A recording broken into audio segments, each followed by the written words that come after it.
si budem musieť pomôcť. Mám tu desi fúrik. No, tu máme naše batérie. Tu je tá moja pícha, hej, Lifepo 4. No a dal som ich nabiť, lebo cez zimu slniečko moc nebolo. A tu je regulátor MPPT. Slnko cez zimu bolo, cez tieto stromy bolo úplne za nimi, takže to slnko, tie lúče nešli dobre na... No, tu na streche mám dva panely, 450 VP. Montoval som to asi pred 3 rokmi. Teraz sme už pristavili aj terasu, takže bude možnosť na vrch terasy dať ďalšie panely. Alebo na tú vyvýšenú strechu v strede, lebo cez leto to stačí, hej, tie panely. Mal som iné batérie, ukážem vám aké.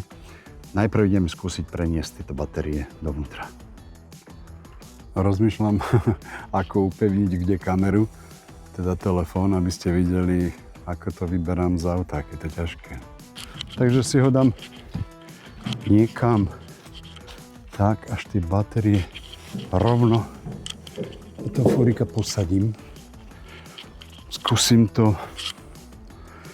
No, uvidíme ako. Sa nezdajú, ale ty kokose. Ty koke. Podarilo sa. Trochu sme sa aj zafúčali, že?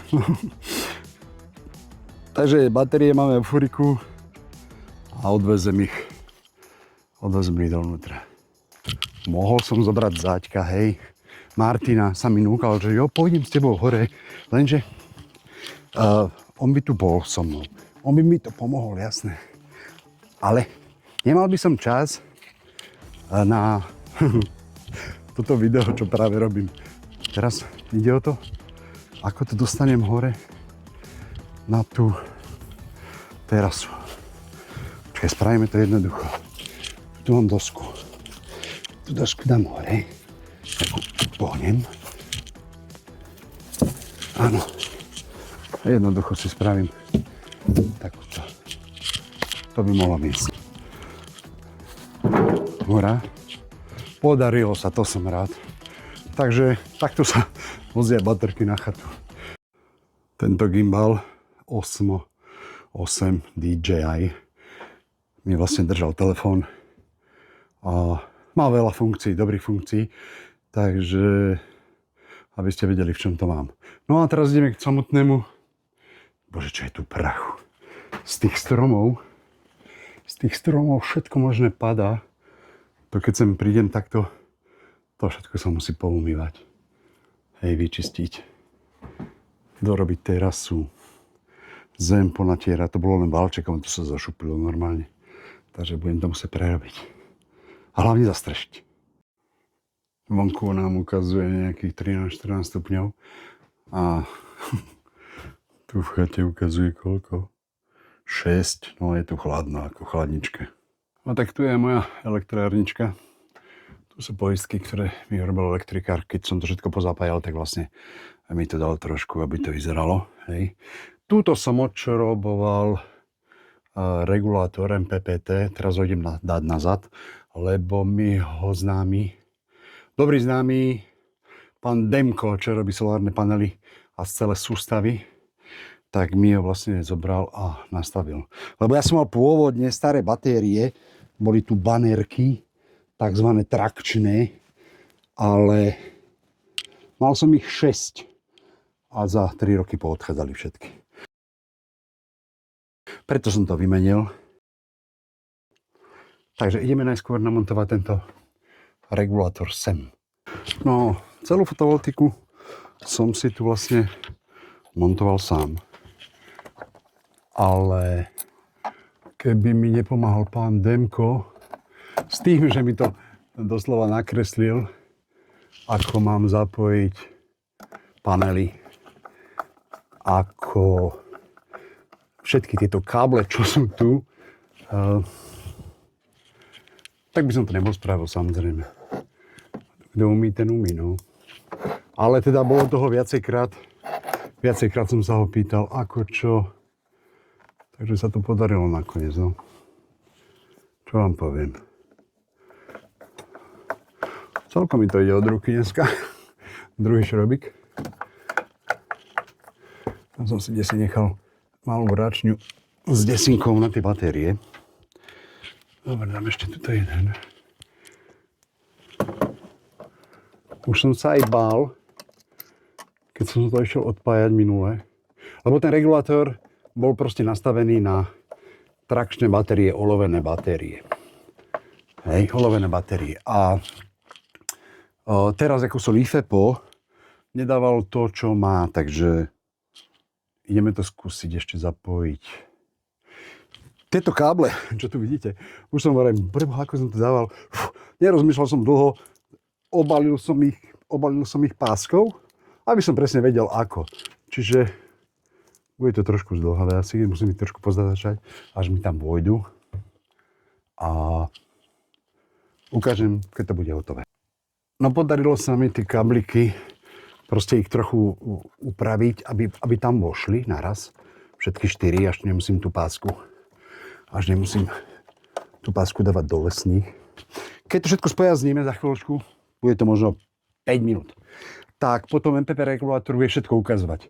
Koľko dávajú panely, aký je stav nabitia batérií, koľko majú teplotu, ukazuje zo strechy panely, koľko dávajú voltov, koľko dávajú wattov a ešte ampere. Takže idem zapojiť baterky a potom si to pozrieme. Budem rád, keď to bude fungovať dneska. Batérie sa mi podarilo nahodiť, čiže len šroboval som plusový káblik sem na batériu a mínusový vlastne ide na BMS-ko z boku. Tam je mínusový káblik, hej. Čiže batérie máme nahodené. Tieto staré, nie, premerám, asi to vyhodím alebo čo. Takže, na batérie máme jedné pojistky. To je zapnutá. Teraz to ide cez celý menič. A hlavne teraz mali by sme zapnúť najprv batérie. Nahodíme batérie. Lenže, počkajte, teraz vám to neukazuje, preto najskôr odopnem. Vlastne my batérie musíme zapnúť tu nad týmto vypínačom, ktorý je tam.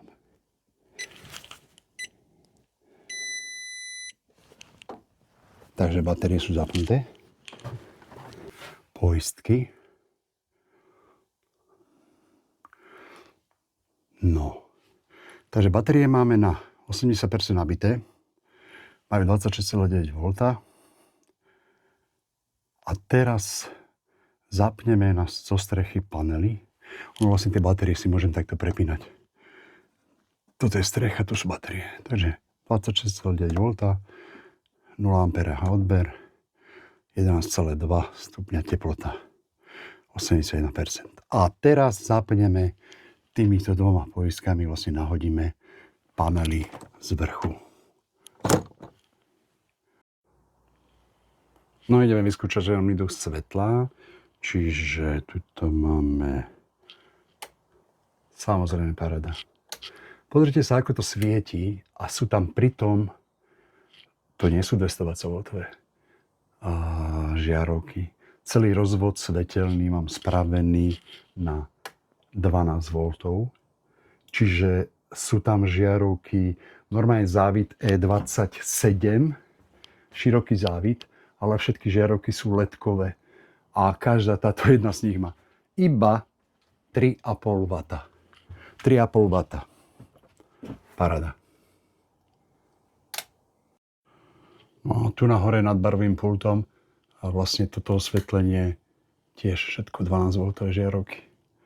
12 V. A tie druhé sa zapínajú z kuchyne vypínačom. Čo to vyzerá takto. Vlastne týmto vypínačom si zapneme komplet tento vrch a svieti nám to až tuto tam všetko. Tak trošku som sa s tým hral, no.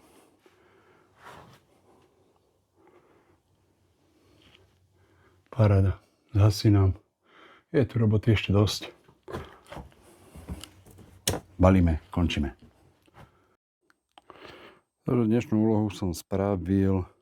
Batérie sú zapojené. Toto je vlastne, ešte vám ukážem, toto je Victron menič napätia na 230 V z týchto 24 V. A keď ho takto zapnem, začne svietiť a vlastne v rozvode mám všade 230 V zásuvky. Hej. Čiže keď chceme zásuvky, zapneme tento menič. Keď nepoužívame, vlastne iba vypnem.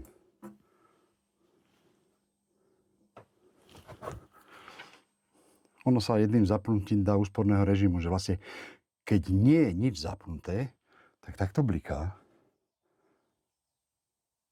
A ak momentálne je zapnú nejaký spotrebič, tak sa automaticky zapne. Vlastne tým šetrí energiu.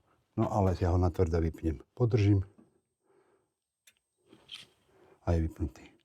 Takže teraz vlastne funguje 24V okruh, ktorý na nejaké veci mením ešte meničom z 24 na 12. Lebo predtým som všetky žiarovky pokupoval 12. Takže ešte to skúsim prerobiť. Treba celé toto tu obložiť. Takže máme čo robiť. Končíme. Majte sa.